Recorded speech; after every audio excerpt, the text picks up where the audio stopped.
নমস্কার বন্ধুরা, চলে এসেছি শোনাতে শরদিন্দু বন্দ্যোপাধ্যায়ের রচনা ঐতিহাসিক কাহিনী সমগ্র থেকে তুমি সন্ধ্যার মেঘ, পর্ব 14।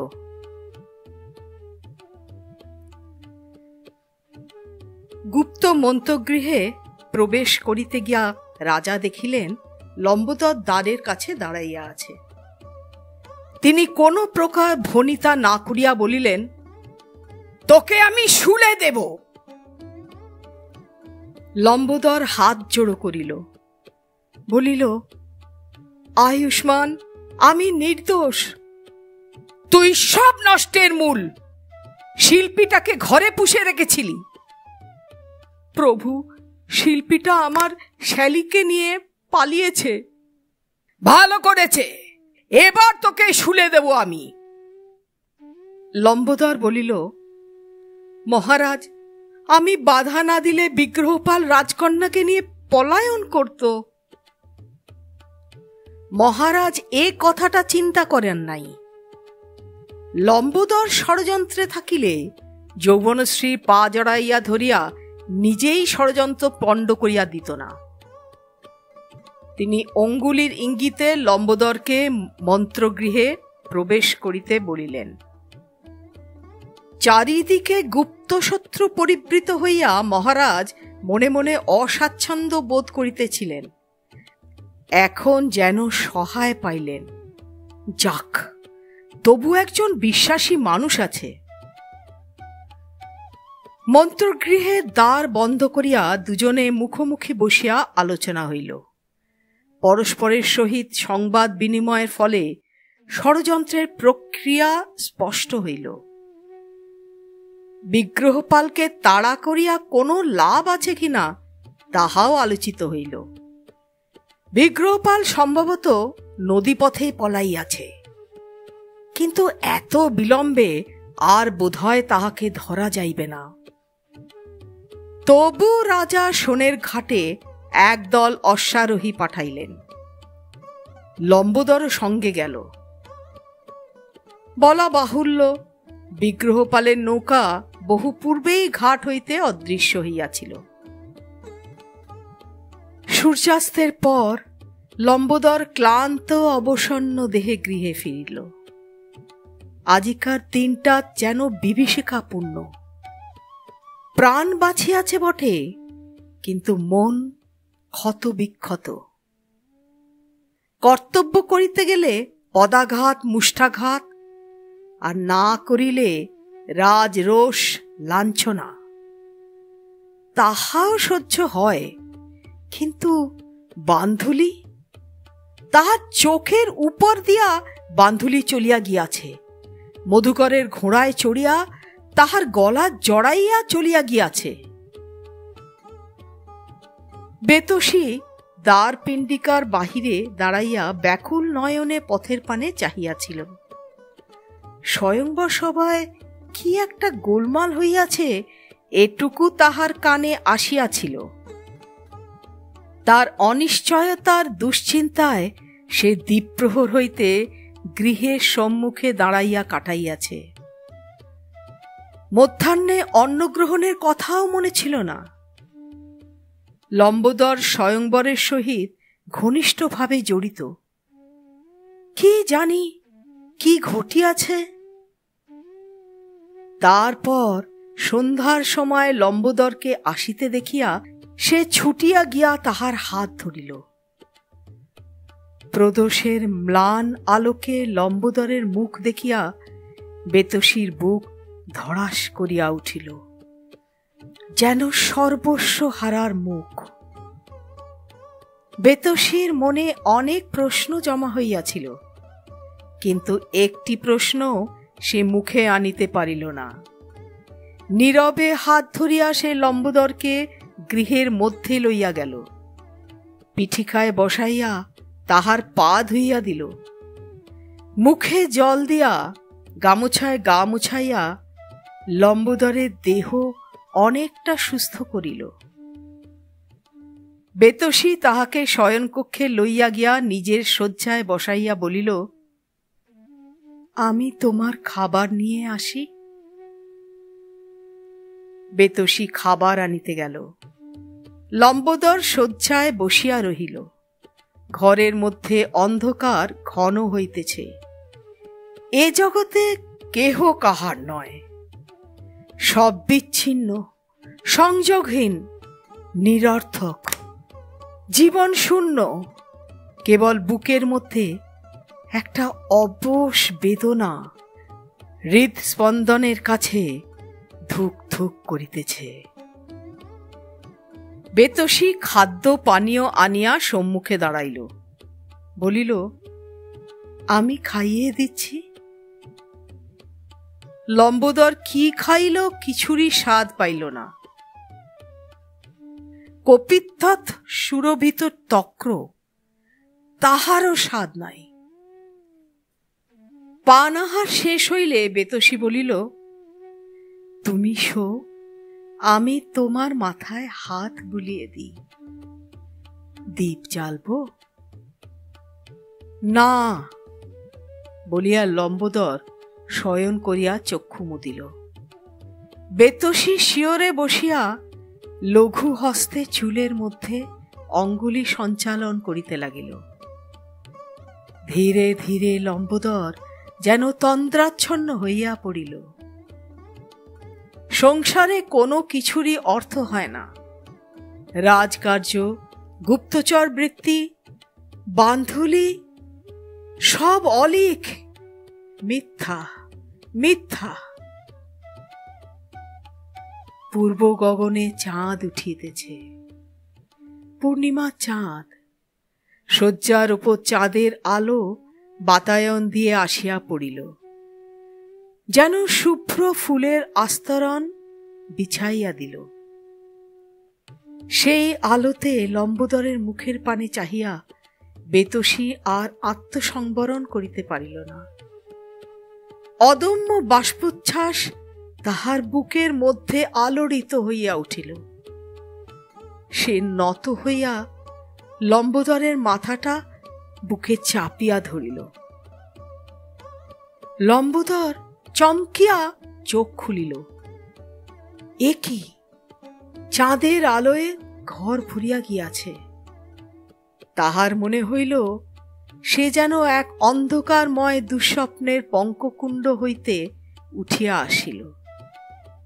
এত আলো পৃথিবীতে আছে?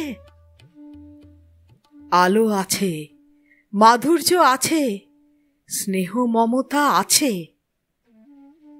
তাহার আপনার জন আছে, একান্ত আপনার জন। সুখে দুঃখে জীবনে মরণে সে শুধু তারই। তবে আর কিসের জন্য ক্ষোভ?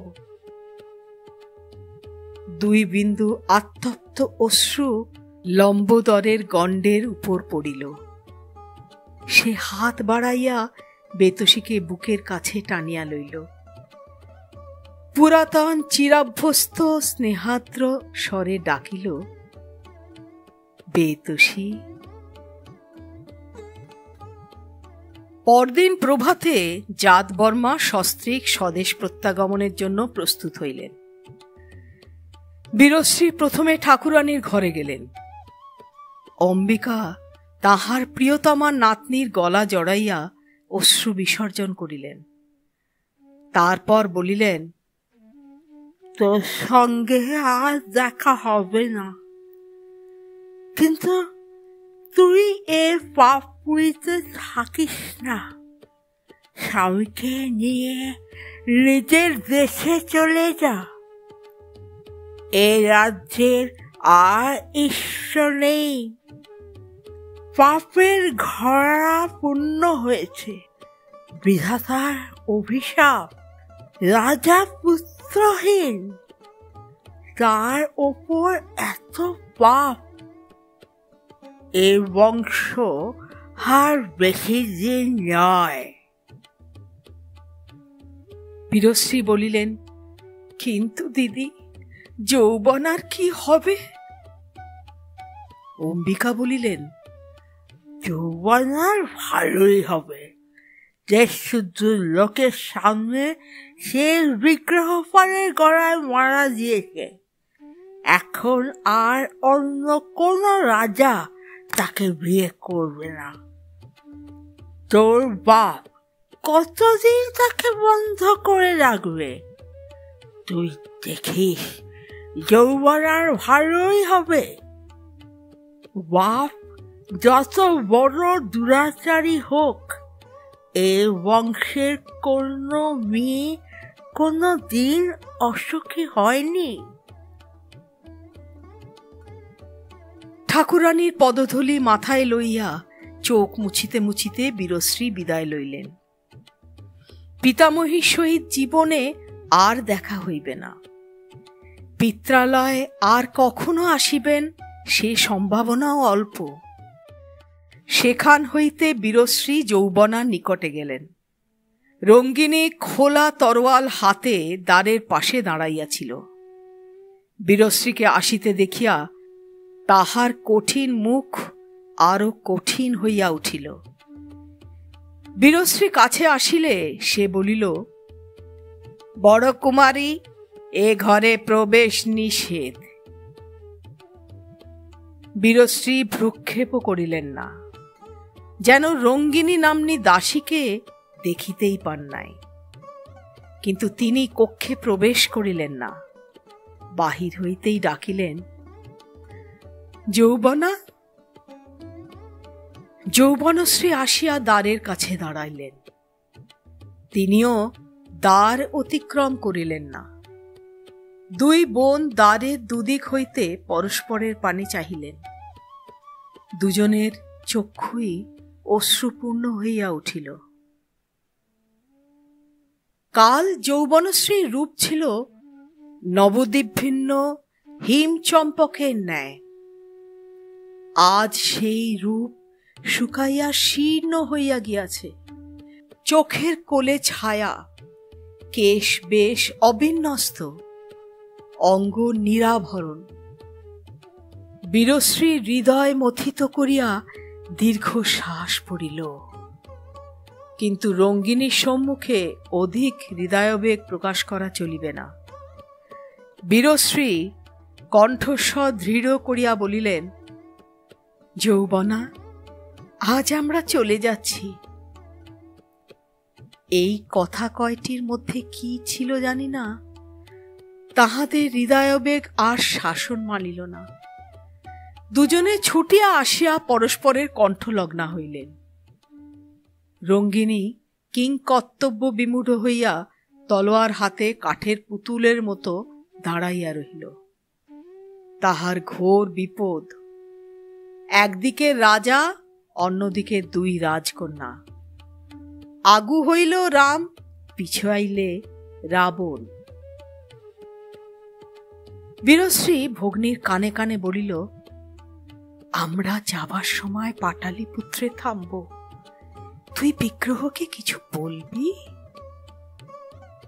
যৌবনশ্রী কয়েকবার অশ্রু গলাধ্যক্ষরণ করিয়া বলিলেন, তাকে বলো, এই জন্মে যদি দেখা না হয়, পরজন্মে দেখা হবে।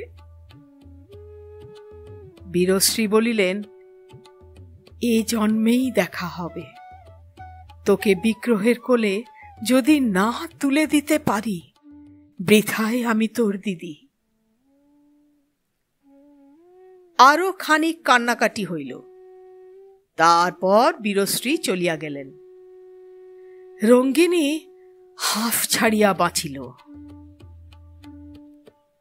মধ্যাহ্নের পূর্বেই জাতবর্মা ও বীরশ্রী রথে চড়িয়া সোনঘাটের উদ্দেশ্যে যাত্রা করিলেন। লক্ষ্মীকর্ণ মন্ত্রীদের লইয়া গুপ্ত মন্ত্রগৃহের দ্বার বন্ধ করিয়াছিলেন। বিদায়কালে কন্যা জামাতার সহিত সাক্ষাৎ করিলেন না। ঘাটে পৌঁছিয়া জাতবর্মা ও বীরশ্রী বিষণ্ণ মনে নৌকায় উঠিলেন। দিশারু শুভঙ্কর অপহৃত দাঁড়ের পরিবর্তে নতুন দাঁড় জোগাড় করিয়াছিল। নৌকা ছাড়িয়া দিল। পূর্বদিন এই সময় বিগ্রহপালের নৌকা ঘাট ছাড়িয়াছে। ঘাট ছাড়িয়া নৌকা স্রোতের মুখে পড়িল। বায়ু প্রতিকূল হইল, স্রোত ও দাঁড়ের জোরে নৌকা ক্ষিপ্র বেগে চলিল। দুই দণ্ডের মধ্যেই সোনের ঘাট দিগন্তে বিলীন হইয়া গেল। দিব্যজ্যোতি ও রোহিতাশ্বকেও আর দেখা গেল না। আকাশে প্রখর রৌদ্র, এক মাসেই উত্তরগামী সূর্য বিলক্ষণ তপ্ত হইয়াছে। তিনজনে নিঃশ্বাস ফেলিয়া ছাদ হইতে নামিয়া আসিলেন। বান্ধুলি শয্যা পাতিয়া দিল। দুই বন্ধু উপবেশন করিলেন। বান্ধুলি ঘরের এক কোণে গিয়া পান সাজিতে লাগিল। কথা বলিতে যেন সকলে ভুলিয়াই গিয়াছে। অনঙ্গ থাকিয়া থাকিয়া উদ্বিগ্ন চক্ষে বিগ্রহপালের দিকে চাহিতেছে, কিন্তু কথা কহিতেছে না। সে জানে বিগ্রহর মনের অবস্থা কিরূপ। এখন সান্ত্বনা দিতে গেলে সে আরো বিক্ষুব্ধ হইয়া উঠিবে। আর বান্ধুলি, সে কি কথা বলিবে? তার অবস্থা নববধূর মতো। উপরন্তু শঙ্কা ও সংকোচে সে এতটুকু হইয়া গিয়াছে। যৌবনশ্রী আসিতে পারেন নাই, অথচ সে আসিয়াছে। এই অপরাধ ভারে সে যেন মাটিতে মিশিয়া গিয়াছে। বিগ্রহপালের মনের মধ্যে তুমুল আন্দোলন চলিতেছে। তাহার সংজ্ঞা অন্তর্মুখী, তাই তিনিও নীরব। এ কি হইল? যৌবনশ্রী, যৌবনা, তোমাকে পাইয়াও পাইলাম না। এতদিনে সুখ পরিকল্পিত প্রচেষ্টা সমাপ্তির উপান্তে আসিয়া লণ্ডভণ্ড হইয়া গেল। আরম্ভ হইতে দৈব ছিল অনুকূল। পথে বীরশ্রী ও জাতবর্মার সহিত সাক্ষাৎ। যৌবনশ্রীকে হরণ করার প্রস্তাবে তাহাদের সম্মতি ও সহায়তা। যৌবনশ্রীর সহিত সাক্ষাৎ মাত্রই উভয় পক্ষের অনুরাগ। তারপর কার্যসিদ্ধির পক্ষে সকল প্রকার সুযোগ সুবিধা যেন অযাচিতভাবে আসিয়া উপস্থিত হইয়াছে। কিন্তু হঠাৎ এ কি হইল? প্রসন্ন ভাগ্যদেবতা অকস্মাৎ মুখ ফিরাইলেন, তীরে আসিয়া তরি ডুবিল। বিগ্রহপালের মনে আত্মগ্লানিও কম ছিল না। কেন যৌবনাকে ছাড়িয়া চলিয়া আসিলাম? না হয় দুজনে একসঙ্গে মরিতাম। রাজারা হাসিবে, কাপুরুষ বলিয়া ব্যঙ্গ করিবে। আর যৌবনা, সে যদি আমায় কাপুরুষ মনে করে? না না, তা করিবে না। কিন্তু যৌবনশ্রী কি বাঁচিয়া আছে? যদি... তাহার মন অস্থিরতায় ছটফট করিয়া উঠিল। তিনি আর ওই ঘরে থাকিতে পারিলেন না। উঠিয়া গিয়া ছাদে বসিলেন। সূর্যের তাপ কমিয়াছে। দক্ষিণ হইতে মন্দ মন্দ বায়ু বহিতে আরম্ভ করিয়াছে। রইঘরে বান্ধুলি অনঙ্গের কাছে আসিয়া চোখ ডাগর করিয়া চাহিল। দুজনে নিম্ন স্বরে কথা হইল। তারপর অনঙ্গ ছাদে গিয়া বিগ্রহর কাছে বসিল। দুইজনে বসিয়া আছেন, কাহারও মুখে কথা নাই। সূর্যের বর্ণ পীত হইয়া ক্রমে লোহিতাভা ধারণ করিল। নৌকার ছায়া সম্মুখে দীর্ঘায়িত হইতে লাগিল। হঠাৎ বিগ্রহপাল কথা বলিলেন, যেন দীর্ঘ নীরবতা লক্ষ্য করিয়াই লঘুতার অভিনয় করিলেন। বলিলেন, তুই ঠিক বলেছিলি অনঙ্গ। পাটালিপুত্রের ঘাটে যে দুটো পাখি দেখেছিলাম, সে দুটো খঞ্জন নয়, কাদাখোঁচাই বটে। অনঙ্গ একটু হাসিল, বলিল, আর্য রন্তিদেব ঠিক বলেছিলেন। এখন পূর্ণ সিদ্ধি না হলেও অন্তে সিদ্ধি অনিবার্য। বিগ্রহপালের মনের অন্ধকার কিছু স্বচ্ছ হইল। রন্তিদেবের ভবিষ্যৎবাণীর কথা তাহার মনে ছিল না। তবে একেবারে হতাশ হইবার কারণ নাই। অন্তে সিদ্ধি, কিন্তু সে অন্ত কত দূর? তিনি ধীরে ধীরে কথা বলিতে আরম্ভ করিলেন। পূর্বে অনঙ্গের প্রতি সংক্ষেপে যাহা বলিয়াছিলেন, সভা হইতে বাহির হইবার পর লম্বোদর কর্তৃক যৌবনশ্রীর পদধারণ পর্যন্ত সমস্ত ঘটনা সবিস্তারে বর্ণনা করিয়া শেষে প্রশ্ন করিলেন, এ অবস্থায় তুই কি করতিস? অনঙ্গ যেন একটু চিন্তা করিল, তারপর মাথা নাড়িল। কি করতাম বলতে পারি না। ঢাল নেই, তলোয়ার নেই, এ অবস্থায় মানুষ কি করতে পারে? হয়তো লম্বোদরের বগলে কাতুকুতু দিতাম, কিন্তু তাতে বেশি ফল হতো বলে মনে হয় না। লম্বোদর মানুষ নয়, গন্ডার। এতক্ষণে বিগ্রহপালের মুখে হাসির আভাস দেখা দিল। আত্মগ্লানিও লাঘব হইল। অনঙ্গ অপ্রত্যক্ষভাবে সেই চেষ্টাই করিতেছিল। সূর্যাস্ত হইল, সঙ্গে সঙ্গে পূর্বাকাশে চাঁদ উঠিল। বসন্ত পূর্ণিমার রাত্রি। বিগ্রহপাল চাঁদের দিকে চাহিয়া চাহিয়া আবার মুহ্যমান হইয়া পড়িলেন। গরুর আসিয়া বলিল, আগে রাত্রি হল, এবার নৌকা বাঁধি। অনঙ্গ বিগ্রহর পানে চাহিল। বিগ্রহ বলিলেন, আমি জানি না, যা ইচ্ছে কর। অনঙ্গ তখন গরুকে বলিল, পিছনে ওরা আসছে কিনা জানা নেই, নৌকা বাঁধা নিরাপদ হবে না। সারা রাত চাঁদ থাকবে, দিনের মতো আলো। তুমি নৌকা চালাও। অনুকূল বাতাস উঠেছে, দাঁড় বন্ধ করে পাল তোলো। স্রোতের মুখে পালের ভারে ভেসে চলো, কিন্তু সাবধান, নৌকা চরে না আটকে যায়। আজ্ঞা বলিয়া গরুর প্রস্থান করিল। অল্পক্ষণের মধ্যেই গরুর দাঁড় বন্ধ করিয়া পাল তুলিয়া দিল। চারিদিক আবছায়া হইয়া গিয়াছে, তীররেখা অস্পষ্ট।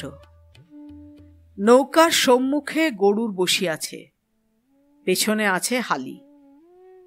দুজনে সতর্কভাবে নৌকা চালাইতে লাগিল। রাত্রির আহার শেষ হইলে বিগ্রহ অনঙ্গকে বলিলেন, তুই আর বান্ধুলি রই ঘরে থাক, আমি ছাদে শোব। অনঙ্গ বলিল, আমিও ছাদে শোব।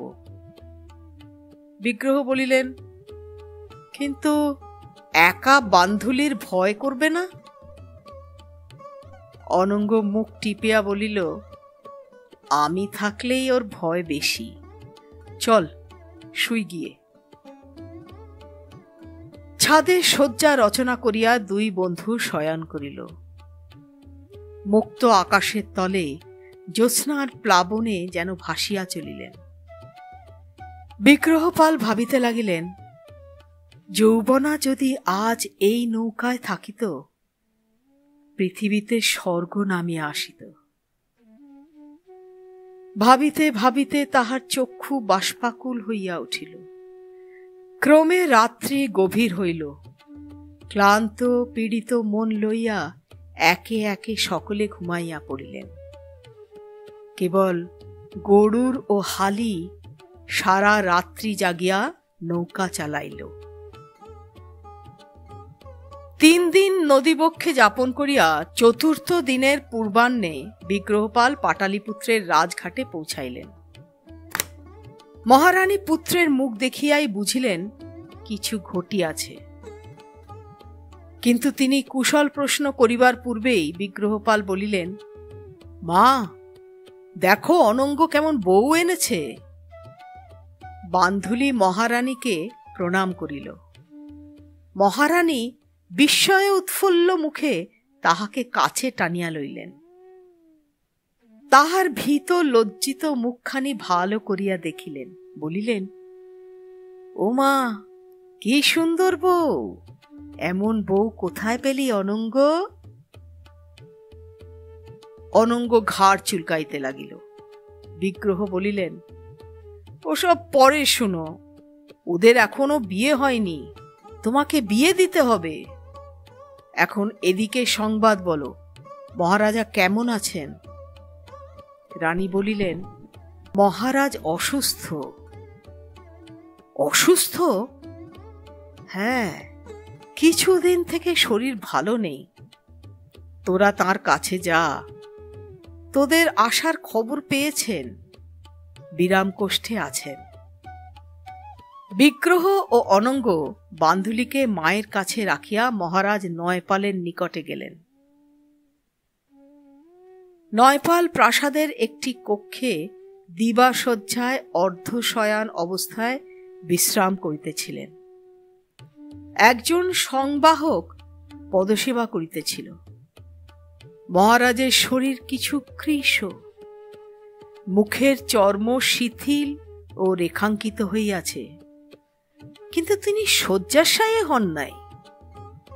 লক্ষ্মীকর্ণের উদ্দেশ্যে তিনি যে মারণযজ্ঞ প্রবর্তন করিয়াছিলেন, তাহাতে তিনি নিজেও যোগ দিয়েছিলেন।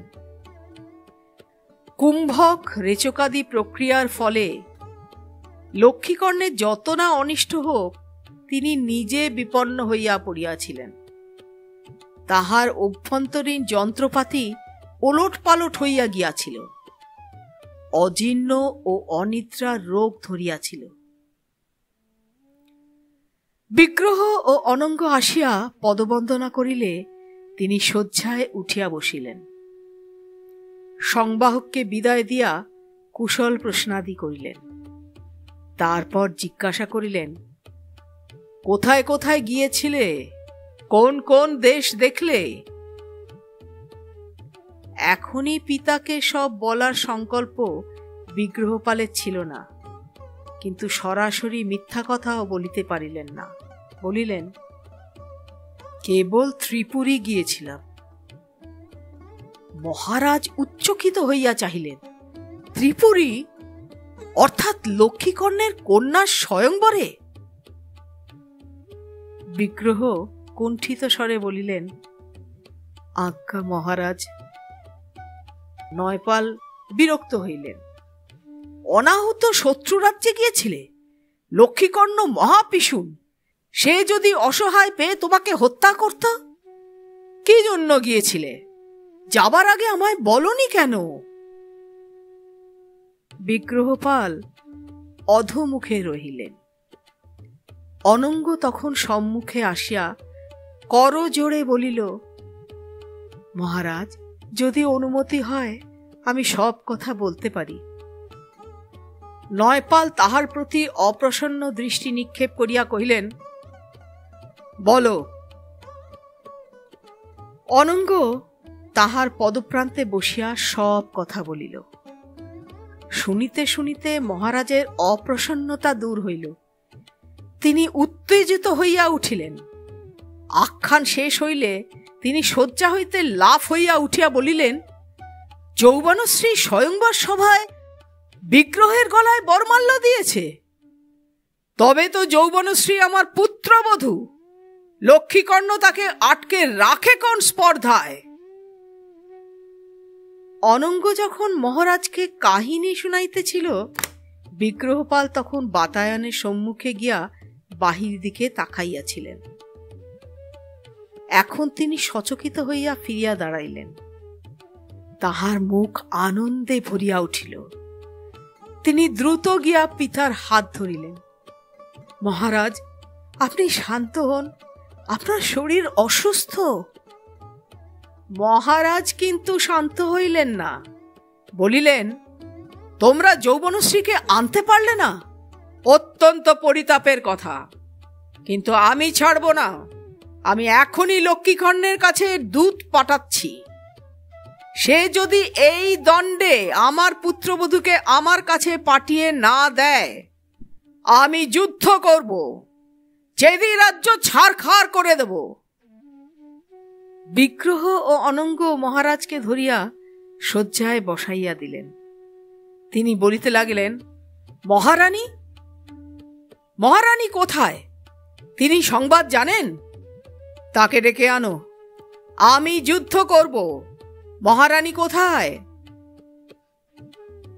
দুই বন্ধু মহারানীর কাছে গেলেন। গিয়া দেখিলেন মহারানী বান্ধুলির নিকট হইতে সব কথাই বাহির করিয়া লইয়াছেন।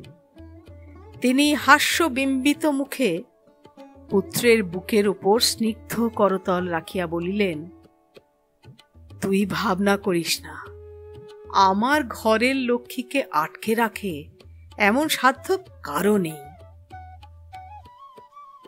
বিগ্রহ পিতার উত্তেজিত আস্ফালনে যে আশ্বাস লাভ করিয়াছিলেন, মাতার শান্ত দৃঢ়তায় তদপেক্ষা অধিক আশ্বাস পাইলেন। হাসি মুখে কহিলেন, মহারাজ বলছেন যুদ্ধ করবেন। মহারানী বললেন, প্রয়োজন হলে যুদ্ধ হবে। আপাতত বান্ধুলি আর অনঙ্গের বিয়েটা দিয়ে দিই, অনেক দিন বাড়িতে কোনো উৎসব হয়নি। তারপর মহারানী বান্ধুলির হাত ধরিয়া এবং বন্ধুযুগল কর্তৃক অনুসৃত হইয়া মহারাজের নিকট চলিলেন। এরপর পঞ্চদশ ও শেষ পর্বে।